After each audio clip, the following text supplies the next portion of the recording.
What's up, Bills Mafia? Fernando Schmude here with another Leading the Charge.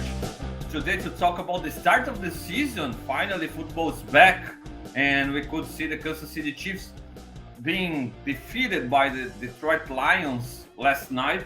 I'm going to talk about Josh Allen versus Patrick Mahomes debate.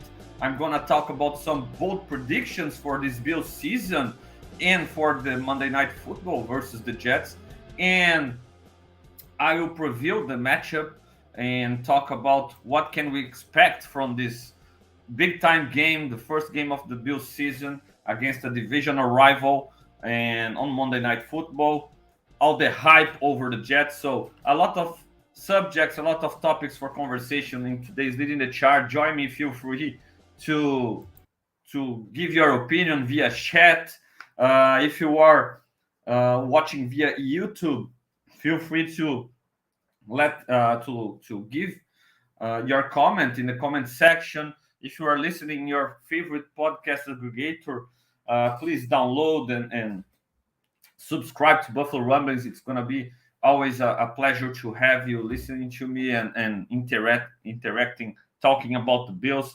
So all Bills Mafia is welcome. Feel free to interact in the chat, and I will bring some comments in here so we can discuss all those subjects.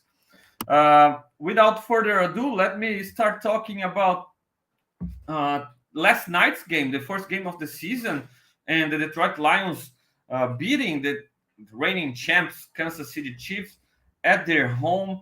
Tough matchup, tough game for Patrick Mahomes, and maybe I'm being too opportunistic now to bring the Josh Allen versus Patrick Mahomes debate. That hasn't been really a debate recently, mostly because of national media, in my opinion, and especially because of how people put some responsibility over Josh Allen that they don't do in the same way with Patrick Mahomes. And that was pretty clear for me last night. And we could see a lot of examples of that happening last night. So bringing context, Mahomes didn't have Jason Kelsey last night. He didn't have his favorite target, his number one wide receiver. Yes, wide receiver. Kelsey is the Chiefs' number one weapon, number one pass catcher. The reason they felt comfortable allowing Tyreek Hill to leave to the Miami Dolphins. Tyreek Hill never was the number one weapon in that offense. It's always been Kelsey. And so last night, Mahomes, without his favorite pass catcher, really struggled. There is no other way to put it around. He struggled to consistently be good enough to move the chains, to score. And I'm not out there saying Mahomes was bad yesterday, but he certainly wasn't as good as we use it to watch on any given Sunday. So the Chiefs struggle without Kelsey, and Mahomes had a lot of trouble with his pass catchers and his group of pass catchers, who's most of the NFL fans now have as a bottom tier pass catching group. But how bad is it compared to what Josh Allen has been used to? Because, okay, we have Stephon Diggs as a great number one target, and a lot of people say Josh Allen was nothing before Stephon Diggs, and that's not true. Everybody who watched Allen before, even through the first 2 years where people right now say Josh Allen was bad in the first 2 years, if you watched the games, you saw that he had that something special. We as Bills fans, we never really doubt Josh Allen becoming the franchise quarterback, and myself included, I need to put myself in the group that didn't like the pick when it was made. I hated the pick of Josh Allen when it happened during the draft. I wanted Lamar Jackson badly, or Josh Rosen then. So when the pick was made, I was a non-believer. But from the moment I started to watch Josh Allen as a Bills quarterback, I really saw what really made the Bills pick him in the first place and have him as their quarterback of the future. And And we could see all the traits that translated to what we've seen now from Allen becoming the franchise quarterback. So since in the first few seasons, we saw the Bills giving him Kelvin Benjamin, Deontay Thompson, Robert Foster,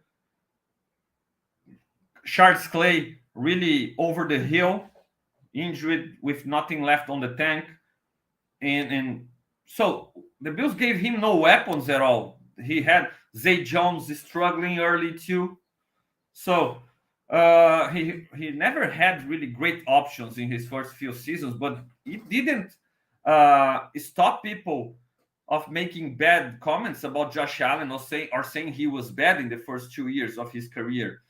And then after Stephon Diggs was not really into Stephon Diggs, but even before, when John Brown and Cole Beasley, when the Bills gave him some weapons that weren't big time weapons, weren't top notch NFL weapons, but were just your standard NFL weapons as starters with John Brown. Is John Brown or was John Brown ever a great number one wide receiver? No, he wasn't. Cole Beasley, always a good slot receiver in Dallas, but was he ever a top-notch slot wide receiver, the best in the league? Not before he played with Josh Allen. Okay, the best seasons of Cole Beasley's career happened under Brian Daboll and playing with Josh Allen. So, what kind of weapons Josh always had to work with, and he made those weapons better. He made Robert Foster the best version of the Robert Foster that the NFL has ever seen. Nobody saw a better version of Robert Foster than that early Bills Robert Foster. Nobody saw a better version than John Brown or than Cole Beasley than the Bills version of those guys. And even stretching it to coaching, a lot of people nowadays have like, oh, but he had Brian Daboll, a mastermind, as his offensive coach. But look at Brian Daboll's resume before joining the Bills. He struggled with the Browns. He struggled with the Jets. He had a lot of. He didn't have great jobs before the Bills won. He didn't have great NFL works. He had a great job at Alabama with a stacked roster and dominating everybody in college football. And then he arrived with the Bills, and Josh Allen made him better too. So the tale of Josh Allen's career has been making everybody around him better. That's what we've seen from Josh Allen since he got into the league. Even being unpolished, needing development, not being a top-notch quarterback person, or not being really a technician at the position, needing development, needing refinement. He was a top-notch playmaker since day one, and he made the team better. He gave the Bills a chance to win every single snap. He gave the Bills a chance to convert every single 3rd and 12, 3rd and 15 that he was put into. So we've seen Josh Allen making people better since day one. And even with Stephon Diggs, it hasn't been different, because Stephon Diggs wasn't better with the Vikings. He was very good with the Vikings, but the best seasons of Stephon Diggs' career were with Josh Allen throwing him the ball. So as much as Stephon Diggs helps Josh Allen, as much as Cole Beasley helped Josh Allen or Daboll helped Josh Allen, I'm willing to say Josh Allen helped those guys even more. And on the other hand, we have Patrick Mahomes, that I'm not saying anything here so people will love to take things negatively and say, oh, you are saying Mahomes is bad. No, I'm not saying Mahomes is bad. Mahomes is awesome. And I'm not saying he was bad last night. He was good, but not great. And he left a lot of things on the field that he certainly will want back when he watched the film. So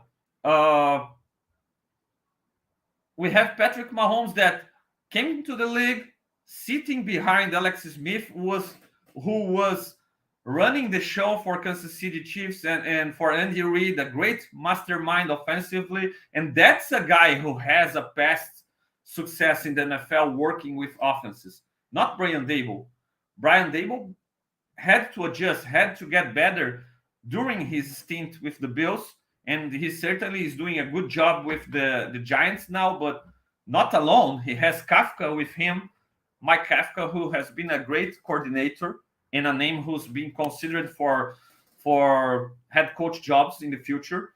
So Mahomes was drafted into a great situation, sit behind Alex Smith. The Kansas City Chiefs already was a contender with Alex Smith at quarterback. Yes, they weren't as dangerous as they are now with Mahomes, but Alex Smith could run that offense the way Andy Reid likes it to be run. And Andy Reid had awesome jobs in the past with Donovan McNabb, with Kevin Kolb. He made Kevin Kolb look like the part, like a franchise quarterback. He made Michael Vick coming back from jail, and Michael Vick never really was before going to the jail. He never really was a great passer. He was an awesome dynamic weapon, maybe the most exciting player ever in an NFL, but he never was a great passer playing for the Falcons. And magically, under Andy Reid, Michael Vick coming out of the jail 1 year after, he puts up his best season as a passer and leads the Eagles to a Super Bowl appearance. So Mahomes, since day one, has this awesome mastermind offensively. He enters an offense and a team that is already working very well under Reid and with Alex Smith. And he learns behind this veteran, and he starts to play really well, and he does awesome things with this Chiefs team. But the weapons are there. Kelsey was there. Hill was there. Andy Reid was there. So I've been talking about this for a long time now, and a lot of people say, Fernando, you can't have an argument for having Josh Allen over Patrick Mahomes. And I get it. I get it that Mahomes has won the Super Bowl twice now. He has won the MVP awards. He has done a great job. He has played really, really well. But the situation that he was put in, it was perfect. And props for the guy. He made the most of this opportunity, and we can't really blame him for being in a good situation. No. Props to Mahomes. He worked hard. He was ready when his number was called. He played really well. Awesome quarterback playing from him in these schemes under Reid and with his playmakers. But comparing his situation and where he was put into, compared with Josh Allen's situations and what has been asked from Josh Allen and what has been asked for Mahomes, I feel like yesterday or last night was the first time that I really saw Mahomes in a situation that's more similar or closer to what we've been or to what we've seen Josh almost his entire career in Buffalo. And we saw that Mahomes is also human. He's an alien, like Collinsworth likes to say on every little scramble by Mahomes. So I really believe Josh Allen has been asked to do way more with less than Mahomes, starting from coaching, schemes, and offensive line protection, and then weapons. I feel like Mahomes always had the better group. All right. And last night we saw Mahomes with good protection, but without the pass catchers, his favorite pass catchers. And he really struggled. There is not other way to put it around, because yes, there were a lot of drops by Tony. There were a lot of situations where you could see the wide receivers doing better, but also there were a lot of situations where you could easily ask for Mahomes to be better than he was. He threw into double or even triple coverage. He threw deep passes that hit defenders right in their hands, and they couldn't intercept the pass, but were bad passes, turnover-worthy throws. He threw a ball right in the mesh point, in a mesh concept, and in a pass that Tony has been really criticized. Tony was running a drag route in a mesh concept where both wide receivers cross each other, and Mahomes threw the ball right in the mesh point.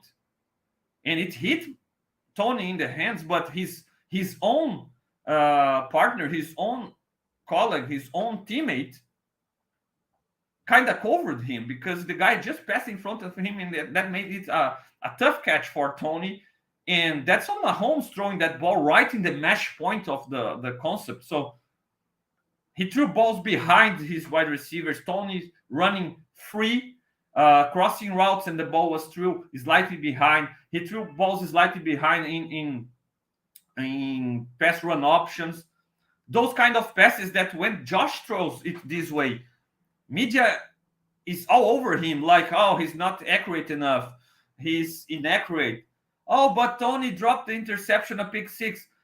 Man, we've seen it a lot with Josh Allen. We've seen Dawson Knox dropping a pass right in the hands of Marlon Humphrey versus the Ravens last season. We saw Cole Beasley dropping passes right in the hands of defenders. We saw Isaiah McKenzie dropping a pass and giving it right to the defender for an interception.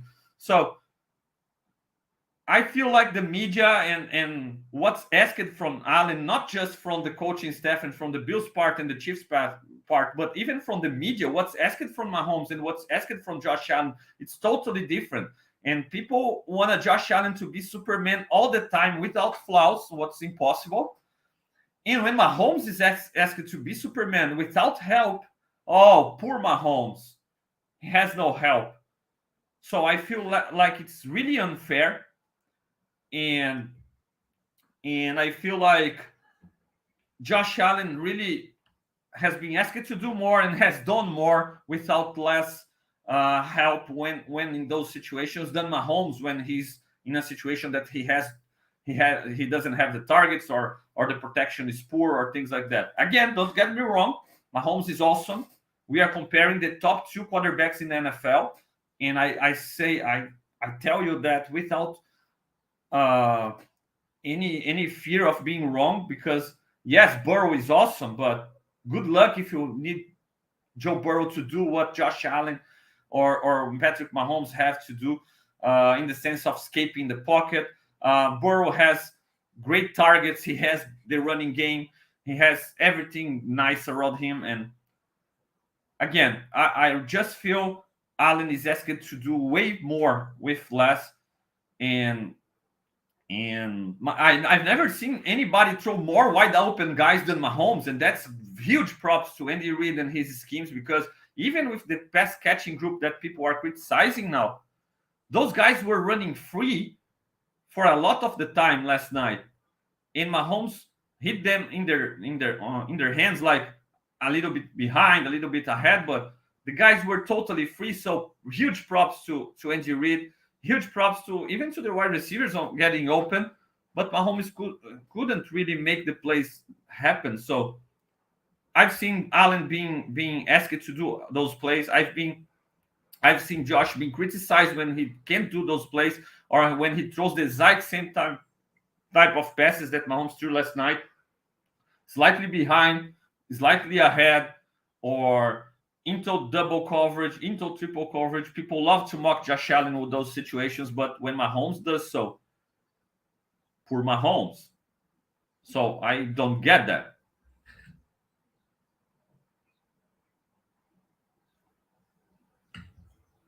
If you take the group, the pass catching group, oh, Mahomes has no help. Kadarius Toney is a guy who a lot of people wanted the Bills to trade for. Former first-round pick, dynamic playmaker, struggled with his hands last night, but come on, that's a guy who everybody wanted him. And then Marquez Valdes-Scantling was decent for Green Bay and was a decent weapon there. I'm not a big fan, but still. And then Sky Moore, second-round pick, who a lot of people said would be an awesome slot receiver, would kill it as a slot receiver for the Chiefs.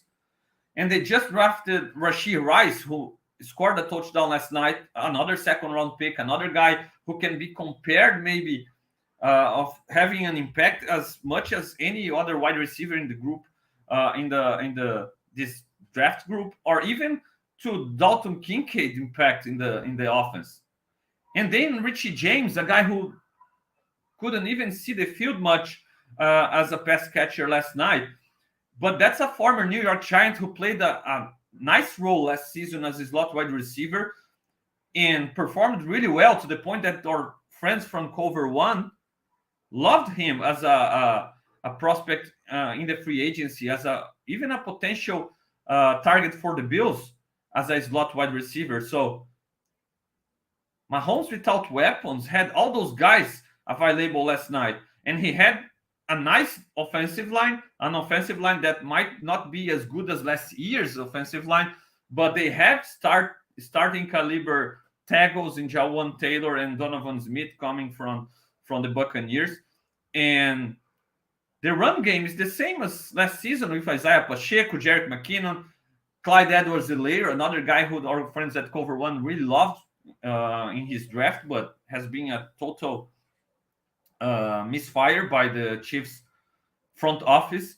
So even without Kelsey, even without Tyreek Hill, if you go back more in time, it's not like Mahomes, the investment hasn't been made for Mahomes to have the weapons. He has all those guys. Josh Allen has played until recently without any first round picks around him in that offense, right?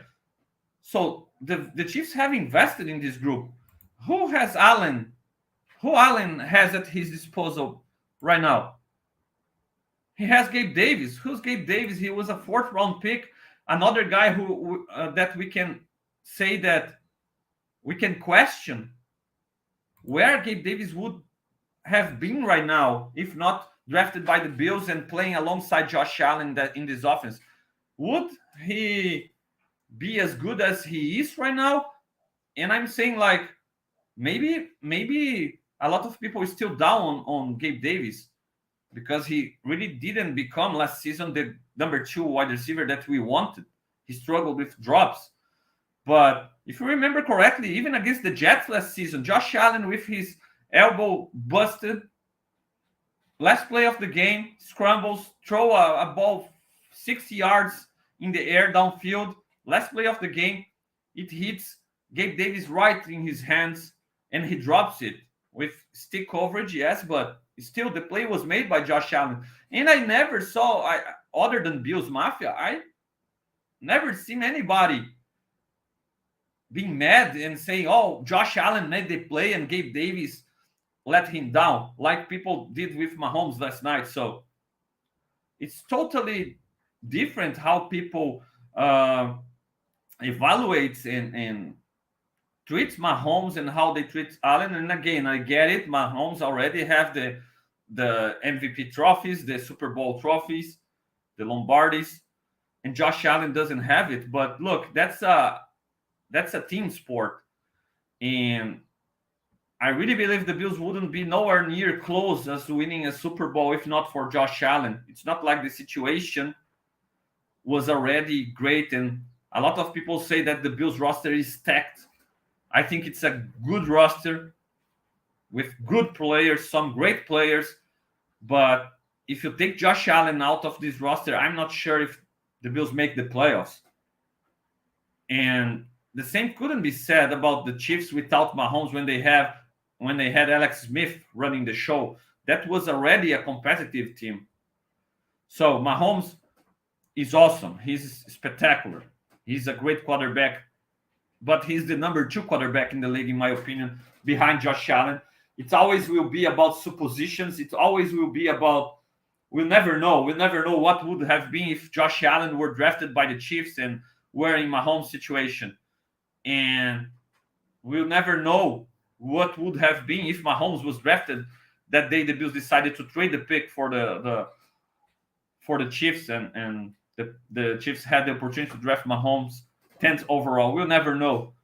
But from what I've seen from both guys and what I've seen from their careers and what I saw last night again, I'm really confident saying that Josh Allen really is asked to do way more with less and more often, with less protection, with less playmakers around him. Just like I was saying, he has Gabe Davis, okay? A guy who probably Josh Allen helped way more than to become who he is right now than he help Josh Allen. Who else he has? He had Stephon Diggs, the best addition the Bills made to help Allen all along. But then the offensive line, the Bills' offensive line with Josh Allen, never has been great. And now finally we have some hope, but still with a huge hole in Spencer Brown, can be really become a nice right tackle. So we still have question marks in this offensive line, and it's not as good as Kansas City Chiefs offensive line by any means. And then he has Dawson Knox, a guy who was drafted, but a guy who had zero impact in that Ole Miss offense as a pass catcher, a guy who just did the dirty job and need development and also struggle with some hands problems. And again, another guy who I believe has been better than he was supposed to be because of Josh Allen. Okay. And then he had Isaiah McKenzie having to step up, and it never did happen. And so when he had Cole Beasley, it was awesome. It was the closest as the Bills had as Kelsey and Tyreek Hill and great weapons around Josh Allen. It was with maybe 3 years ago with Diggs and Cole Beasley is still in his prime or close to the end, but still in his prime. The Bills never had an explosive run game with Josh Allen. Josh Allen always been the run game for the Bills. Shady McCoy was done with Josh Allen when Allen was drafted. And then Singletary, with all his limitations, love the guy, but he's not a top-notch running back, especially behind a suspicious offensive line. And now Cook, Harris, Murray, we hope they can improve this running game. So I'm really anxious to see Josh Allen in this offense, because I feel with the names I'm telling you, the Bills finally have the best weapons possible around Josh Allen. The only downgrade maybe from years in the past was we don't have for sure a guy like Cole Beasley, but we hope Kincaid can be this kind of guy. And even Deontay Hardy was brought in to become this kind of guy. So the expectations are really high for this season for me, because I believe this offense is the best Josh Allen has been in since he entered the league. And for the people who, but he doesn't have Dable anymore and he has Dorsey. I really like Dorsey, and I'm really high on Dorsey, and I really believe he can do a great job, especially now in his year two with his experience, and how he interacts with Josh, how they are on the same page, and the freedom that he gives Josh to even call plays during preseason. And Josh Allen has a huge say in what Dorsey puts in the game plan for sure. So I'm confident in this offense. I think they can be great, and I can't wait to see them against the Jets, because those Jets were the teams that really made Josh Allen work for stuff the most during his career.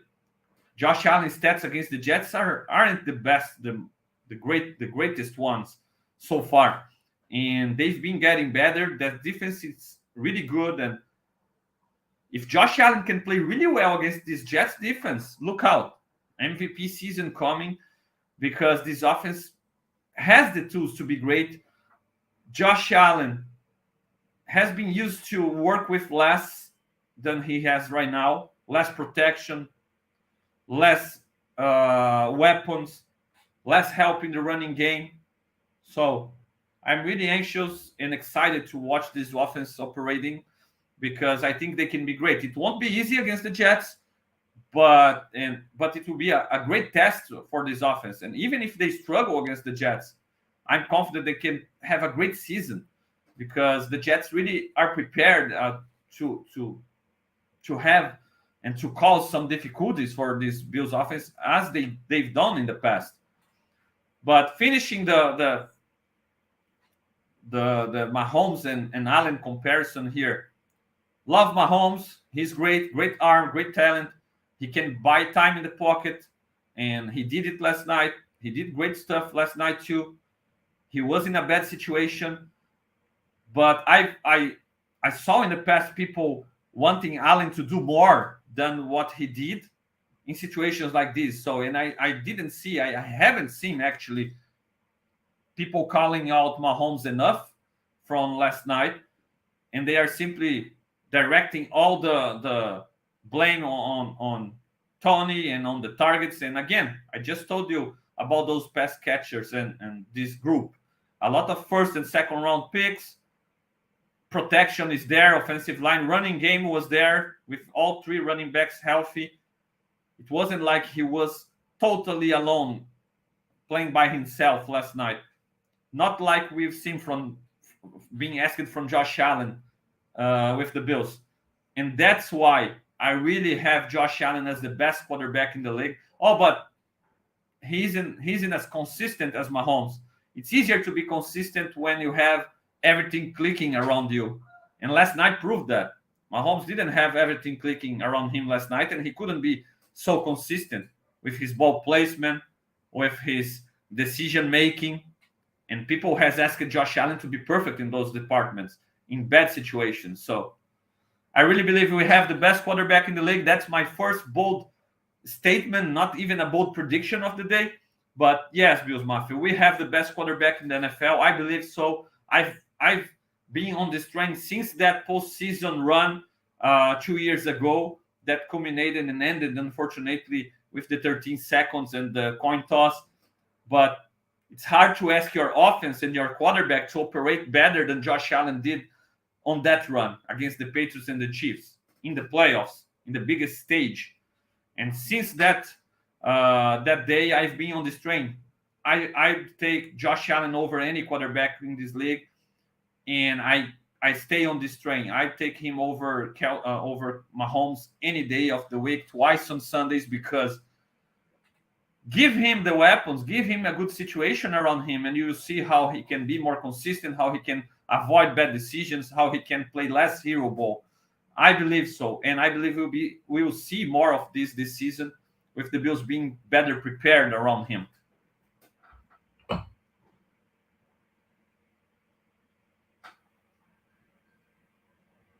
So enough of quarterback talk, Bills Mafia. Let's go to another few bold predictions with the Bills news for this week ahead of this Jets game. And McDermott finally named the starters in the positions where we had battles during all of season and preseason. And we have Terrell Bernard as our starter middle linebacker, as I've been preaching for and saying for a long time now. So yes, I will I will call my number here, right? Because I really believe I really believed in Terrell Bernard all along. And yes, he hasn't done anything on the field yet to earn this job, at least not on the field in real game situations. And I'm anxiously curious to watch him playing, because we haven't seen much from Bernard, and he's gonna have his first and maybe only opportunity against the Jets, the team that he played against last season and struggled in his lone start as a Bills player. And so I'm curious. I'm excited to see Bernard getting his opportunity. I believe that was the plan all along. I believe when Ben started drafting Bernard in the third round, and he doubled down with Dorian Williams this year, he had a vision. It wasn't just to draft special teamers or backup to Milanos like most people like to say. I don't believe so. I really believe he had a plan. I really believe he had a vision for that middle linebacker spot, in conversations with Babbage, in conversations with McDermott, what they wanted for that spot. And that's why, if they really, really wanted Tremaine Edmunds to continue as the Bills' captain and middle linebacker, with all the investment that was made in Edmunds, first round pick, trade up to bring him, making him the captain, transitioning Kyle Williams to leadership to Tremaine Edmunds, making him the captain and the leader of this defense. And with the past that McDermott had with Luke Kuechly, if he really believed Edmunds was his new Kuechly, they wouldn't allow him to leave. They would pay whatever was needed to keep him and maybe let Ed Oliver leave. But no, they allowed Edmunds to leave, and Bean kind of spilled the beans again in that interview, that he said they wanted something a little bit different. They wanted interchangeable pieces with Milano alongside him as a middle linebacker. And Bernard and Dorian Williams fits it perfectly, because we're talking about guys who are more athletic even than Milano, that can run with tight ends and maybe even some slot wide receivers, one with running backs, cover, playing in space, fast, athletic, add speed to this defense. And Bernard fits all um, those traits. And when we go to the mental part again, since his scouting report in his draft days, great communicator, green dot kind of guy, leader of the defense. So I can't wait to watch Bernard playing the middle of this Bills defense. I'm sure a lot of people aren't as confident as me, aren't as excited as me, aren't as hopeful as I am about Bernard, but I'm really excited to see the guy get his shot, and I hope he can do really well. And if so, if Bernard can play at the level I believe he can, maybe it takes some time. After all, he's a second-year player. He's getting his second start in the NFL, new position for him, and a lot of responsibilities. But if he can play at the level that I believe he can, the Bills might have a great duo again at the linebacker position, even better than Edmonds and Milano. Again, it might take some time. It's not easy to step in and be better than Edmonds already. But with the athletic qualities that Bernard offers and the interchangeability with Milano, if McDermott is creative and send Bernard in some blitzes and really makes it difficult for opposing quarterbacks to read who's coming, who's staying, who's covering between Milano and Bernard, I think both can have great seasons and we can have nice splash plays from this linebacker duo. Maybe we'll see some ugly situations against the run where we see a guard or a pulling tackle or even the center mauling Bernard and taking him for a ride. Sure, I believe it's going to happen at some point. We saw it with Tremaine Edmonds. Why wouldn't we see it with a smaller guy in Bernard? I think it will happen, and people who aren't as high as I am on Bernard will point it out and say, see, he's too small. He isn't strong enough to play middle linebacker. It's going to happen at some point. But again, we saw Tremaine Edmonds being took for some rides too. So I really want to watch this duo. I believe there will be more highs than downs than lows. And I believe Bernard can become a leader of this defense and even a centerpiece of this defense. That's how high I am on this player. And one of my second bold prediction, or now it's a bold prediction, not a bold statement for today, is that I believe by 2024, when it's all said and done, after 1 year, Bernard is going to be the unquestionable starter at the middle linebacker spot. Okay, I will put this bold statement out there. I know a lot of people believe that, okay, Christian Kirksey is just learning the defense in the practice squad, and sooner rather than later, he's going to become the Mike linebacker, the middle linebacker, and he's the guy who's going to play alongside Milano this season. I get it. I think that's a great plan B to have. I think it's awesome to have Kirksey being prepared for this situation, especially if you're not considering Dorian Williams for the jobs. And it's pretty clear that McDermott and Bean, they aren't considering Dorian Williams for the job. Being told so when Dorian was drafted, and they changed it a little bit, the conversation, but then got back to this route. So Dorian is Milano's backup right now, special teamer. And okay, I can understand why they don't want a rookie in the season where maybe it's the most important season during this window for the Bills, the Super Bowl window. I can understand why you don't want a rookie as your leader and your captain of your defense, communicating a lot and stuff like that. I can understand that. And Dorian certainly will be in the conversation next season on, if Bernard struggles, especially. But great to have Kirksey ready there. But if Bernard is who I believe he is, and I hope he is, my bold prediction is this one. Terrell Bernard by 2024 season is a team captain, especially with our safety duo in what looks like a last dance.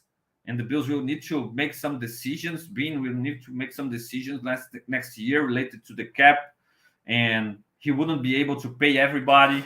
We know Hyde and Poyer aren't getting any younger. Both one, the contract is up at the end of the season. The other has an out, so it's possible that we've watching the last season of Hyde and Poyer, and both are team captains, defense captains.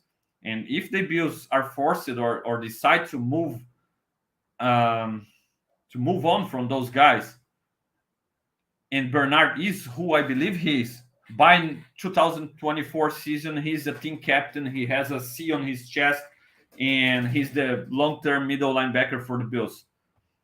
That's a bold prediction, but I've been right on some stances. I've been wrong on some stances. So the last time I got excited like this about a linebacker, maybe it was in a similar way I'm being about Bernard, was with Calvin Shepard, maybe when he was drafted, because for most of the time, for mostly for the same reasons. Because when Shepard was drafted, the Bills had the opportunity the Bills coaching staff had an opportunity to coach at the Senior Bowl, and they coached Von Miller and Calvin Shepard in the same team in the Senior Bowl.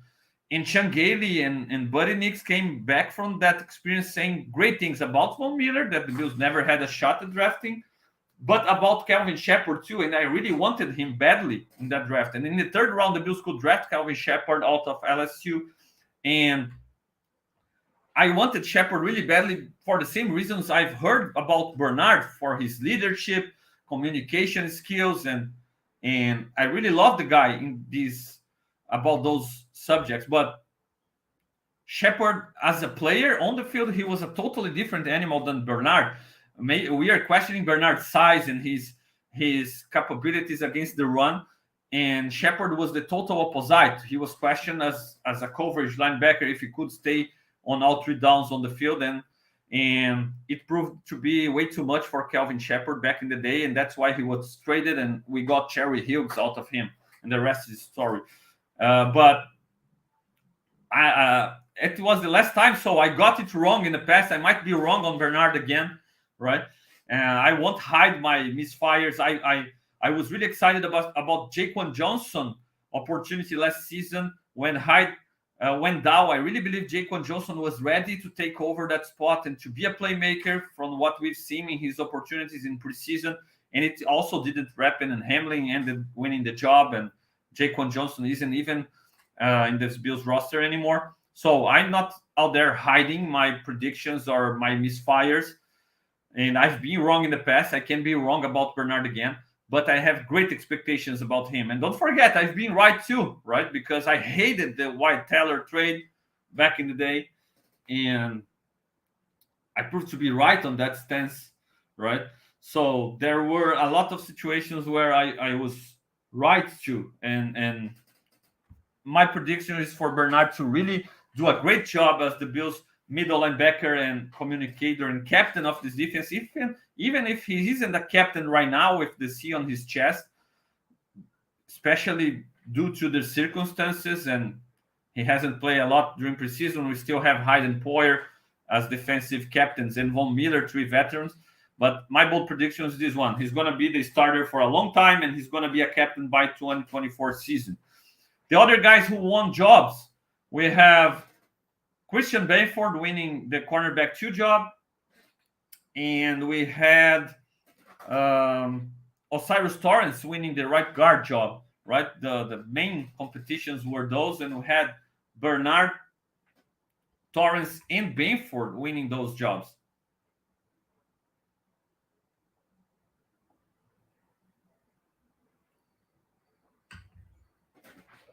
And Torrance was written on the walls, right? I think it was written. It's being written on the walls because he was playing a lot with the first team offensive line, and I'm happy that he won that job because that's a guy who offers a ceiling way higher than Ryan Bates. And it's also great to have Ryan Bates, who had his contract restructured this week. alongside Teron Johnson. As an option for Mitch Morse at center, we are always a little bit afraid with Morse's concussion story. So his concussion history is worrisome, and Ryan Bates can be maybe the long-term center for the Bills too. So it's good to have him in this situation, ready to step in if needed in Morse's place, in Torrance place, and at left guard, okay, we have McGovern, we have Dawkins, we have Morse, and the question mark still Spencer Brown with Ifedi as an option. I feel like this offensive line is improved from the last few years, and again, just like when I was talking about Josh Allen, can't wait to see Josh Allen in this offense. So great to see Torrance winning this job. But cornerback 2 job, Christian Benford. I felt like he was going to win this job after the Bears game. He did everything possible in that opportunity to win the job, playing good coverage, playing good run defense. He's more physical. He's bigger. He's longer. He's more physical even than Dane Jackson, whose the size is a problem. And Benford looks good, man. He looks good as a cornerback too. He had a great season as a rookie before getting injured. He never lost the job when he was a rookie. And I'm also excited to see him getting this shot because that's a guy who can be the steal of the last year's draft. In the 6th round, a starter at cornerback. I get it. A lot of Bills Mafia frustrated, myself included, about Kaiir Elam not getting the job, former first-round pick. I don't feel the time has run out for Elam. I think he can continue to develop, continue to watch tape, watch the other guys playing ahead of him, and be ready when his number is called. Injuries happen. It's great to have him as depth, and it's great to have Dane Jackson as depth as well. But the time is now for Benford, and I'm excited to watch him playing. I think he fits perfectly the kind of defense that the Bills gonna play.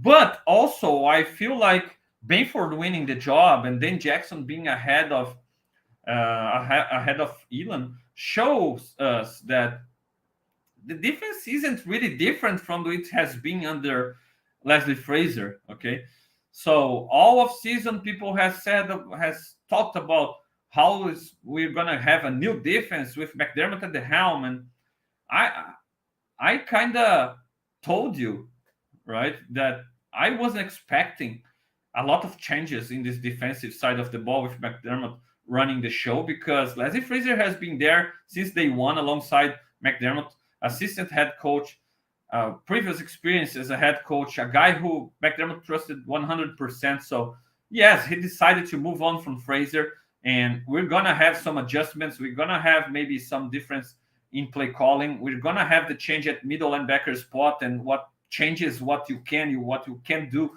when you have a guy like Edmonds or even Dodson, who's far from being interchangeable with Milano. But I really don't see a totally different defense, different coverage, and McDermott loves to run quarters, and we'll see some of the Tampa 2 coverage that we saw under Leslie Frazier with McDermott at the helm too. So it's not a totally different defense, and Benford winning the job kind of shows us it again. The Bills aren't moving to play more man coverage and in your face kind of coverage with what Kaiir Elam really does well. So that's not necessarily bad. The Bills has had great defenses recently, but we need to see more from McDermott when they need to adjust in game or when they need to adjust to specific opponents. And this game against the Jets is a big time test already because we have Aaron Rodgers. It's an offense that McDermott hasn't seen in real game situation, and he will certainly need to watch it during the game and make adjustments. So how well will McDermott adjust to the Jets offense during the game can determine how well the Bills play in this game and even the chances of the Bills winning this game, because that's not an easy matchup. So just to close out about Benford, excited about the young guy, and that's another guy just like I trust Benford, just like I trust Bernard and Torrance. I really trust Benford to do a great job as a cornerback too. And moving to the Bills and Jets matchup, this kind of adjustments in game, not just McDermott on the defensive side, but Dorsey on the offensive side too. They're gonna determine the Bills' chances in this Monday Night Football. The Jets is a new team. The defense isn't different from last year, so that's why I'm not so worried about Dorsey's capabilities of adjusting in game. I think Dorsey has more tape. He has more to work with in the sense of knowing who's he's facing. McDermott will need to do it on the fly. So I'm curious to see how McDermott adjusts in game and how he uses his pieces in this matchup. And on the other side, it will be needed too. But Dorsey has more tape, just like I said. He has a better idea of the kind of defense he's facing, right? And I'm taking him my notes from previous leading the charge where I ranked the units in the entire AFC East, and looking at the Bills units and the Bills players, the Bills depth chart, the Bills roster, and looking at the Jets one, I had the Bills number one in the AFC East with at the quarterback spot with Josh Allen, and the Jets second with Rodgers. And yes, Rodgers didn't have a great season last year, but we can't forget that they started the year with a lot of rookies as wide receivers. If people are saying Mahomes didn't have weapons last night, Rodgers was in a worse spot last year in the beginning of the year with the Packers, with a lot of rookies and unproven guys. Now with the Jets, he has Garrett Wilson. He has some of his old buddies from the Green Bay Packers who are out there, not just being familiar faces on the field during the game, but also helping those Jets players to learn the offense. And I had the Jets wide receiver group number 3 in the pass catching group with tight ends included, number 3 in the division behind the number 1 Dolphins and number 2 Bills. And it was debatable back in the day because with Corey Davis, I think they had a case to have their pass catching group ahead of the Bills. But since I believe Diggs is the best wide receiver in the division, and I'm really hoping Kincaid can have a nice impact, all right, I have the Bills ahead of the Jets, especially now without Corey Davis. I'm not high on Cobb. I'm not high on Lazard, but those are guys that Rodgers already know how to win using them. So those are guys that are going to help the transition and to avoid making it like a situation that Brady was in when he moved to the Buccaneers, and they started really slowly because it took time to get used to a new offense. And Brady was running Bruce Arians' offense back in the day. Rodgers is running an offense that is similar to what he has run under Hackett in Green Bay. So there are way more familiarities with Rodgers as a Jets than Brady as a Buccaneer. And they have Mecole Hardman, who's a speedster, but not really a great wide receiver. So in the pass catching group, it's all about Garrett Wilson. That's a really great talent, a great wide receiver. And it can be debatable between those two. So, but I still have the Bills ahead of the Jets in those two departments. Anyway, in the running back room, I have the Jets way ahead way ahead. I mean, by a big margin. I think the Jets running back group paired with their offensive line might be better than the Bills group. And I think the running back room of the Jets is great. Breece Hall is awesome. And then they added the older Cook. So they already had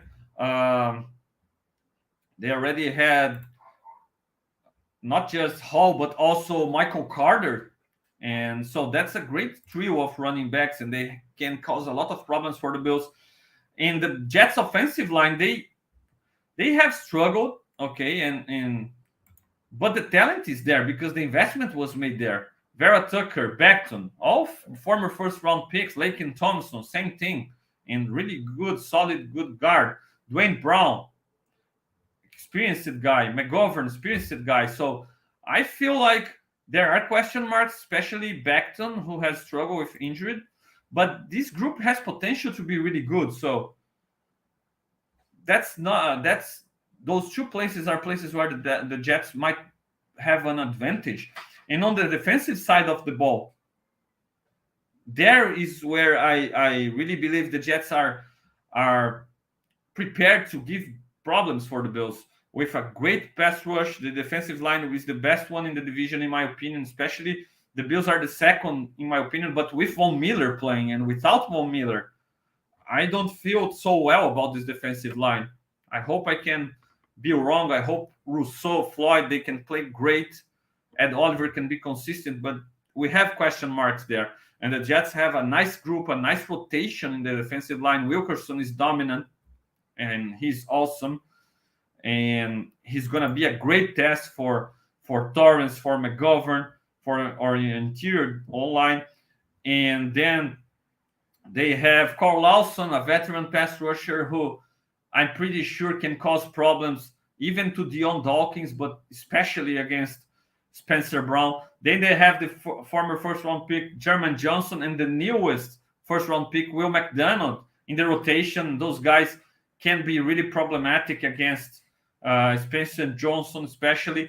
And John Franklin Myers, that's a guy who's really underrated, and he plays defensive end, but he kicks inside in passing downs and can be a nightmare alongside Wilkerson. So the Bills' offensive line will be tested. They will have a handful in this Monday Night Football, and our offense will need them playing well. We will need our offensive line doing a good job, playing well, especially being able to establish a kind of a run game, some consistency in the run game, so we don't need to run Josh Allen so often, and we don't need to be only on passing downs all the time, putting Spencer Brown, especially in a bad spot against good pass rushers. So the Bills will need this balance and this consistency from the offensive line. That's a huge topic for this game. If the Bills want to be successful against the Jets, they will need a good game for the offensive line, or this defensive line can really cause a lot of problems for the Bills offense. And then at off-ball linebackers, I have the Jets as the best group in the division, and the Bills in the second place. If Bernard is the guy I'm believing he is, and if he can quickly make the transition and quickly become this guy who I believe he can become, the Bills might be the best at the best. The Bills might have the best linebacker duo in the division. But as it is right now, with the question marks about Bernard, I can't put them ahead of CJ Mosley and Quincy Williams. CJ Mosley is awesome. He's a veteran already. He might not be the quickest guy anymore, but that's a guy who's really smart, who is hardly ever fooled by anything the offense do. And Quincy Williams, that's a missile. The guy is a missile, quick, and he's not always on target, but he has a partnership with a really experienced guy in CJ Mosley. So that's a pair that can play really well. And then in the secondary, I have the Jets having a better secondary than the Bills. And I know it's questionable again. If Tre'Davious White is back at his best, if Micah Hyde is back at his best, if Jordan Poyer is still at his best, despite the age, and if Christian Benford can play really well alongside Teron Johnson, maybe the Bills' secondary is better than the Jets one. But there are a lot of ifs in this conversation, right? So I believe the Jets have the guys on their primes. Sauce Gardner is awesome. Yes, he's allowed to be grabby and to commit some penalties, and nobody throws flags at him. Yes, it happens, but if they continue to act like this towards him, it just makes him continue to be great and difficult and really difficult to be beat. So Sauce Gardner, DJ Reed, who's really good. Um, they have also the uh, Bryce Hall, a cornerback in a nice depth piece, and then Michael Carter the second, the nickel cornerback. That's a great secondary with Jordan Whitehead, a good safety, and Tony Adams, not so good safety, but a really athletic guy who can run with anybody and has some potential there. And Adrian Amos as a backup option, kind of in the same role we have Taylor Rapp. So it's debatable, but with all the ifs, what ifs in the Bills secondary, I gotta give the Jets advantage there. So it's a really tough matchup for the Bills. But the Bills are the most proven team. They have won recently. The Jets are trying to get there. That's an advantage. I believe in the past, the Bills struggled against the Jets, but the Jets didn't really have any pressure over them. They were out there trying to be a difficult team for the Bills, who had all the pressure over them, and it's not the same anymore. Now the pressure and all the eyes are over New York Jets. They are expected to be contenders. They are expected to play at a great level and compete, and even expected to beat the Bills in this week one playing at home. A lot of people expect that. So the Bills are in a good spot, in my opinion, to come to this game, because people are sleeping on the Bills, believing this team maybe isn't maybe even the window has closed, but I believe the window still is wide open, and I believe the team is way more ready to compete right now than they were last year. And despite we starting last season totally ready to win the Super Bowl in September, Super Bowls aren't won in September. The Bills have some question marks now at middle linebacker. We gotta see Benford playing really well at cornerback too. We have question marks at the offensive line, but we have time to figure it out. And this team seems improved, in my opinion. So I'm really confident the Bills can go out there in New Jersey and beat the Jets there in their stadium, playing well. I'm confident for the season. I believe all the questions marks that we have about the Bills can be answered during the season, can be solved during the season. And at the end of the day, we have Josh Allen, man. And I'm going to end this in the chart where I started. We have the best quarterback in the NFL.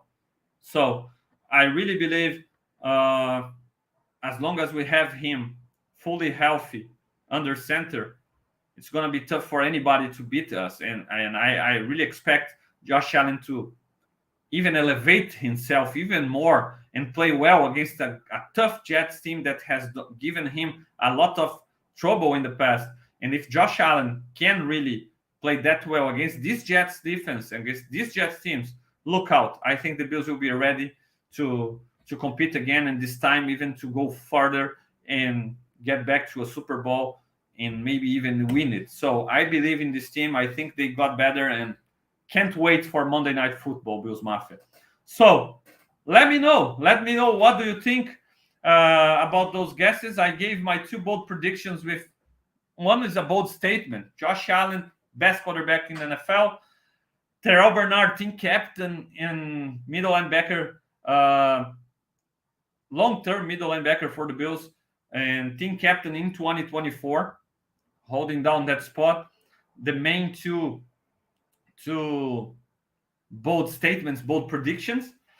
And to close it out, if the Bills don't have the pair of safeties next season with Hyde and Poyer leaving, my last and final bold prediction that I even talked to my friend Rafael Satamini, who's been there in the chart sometimes. I believe Ken Lewis, if given an opportunity again at safety, that's a guy who can become a long-term safety for the Bills. Was hugely impressed by his performance against the Bears.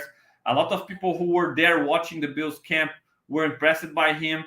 And man, he seems just ready. Playing fast, playing physical.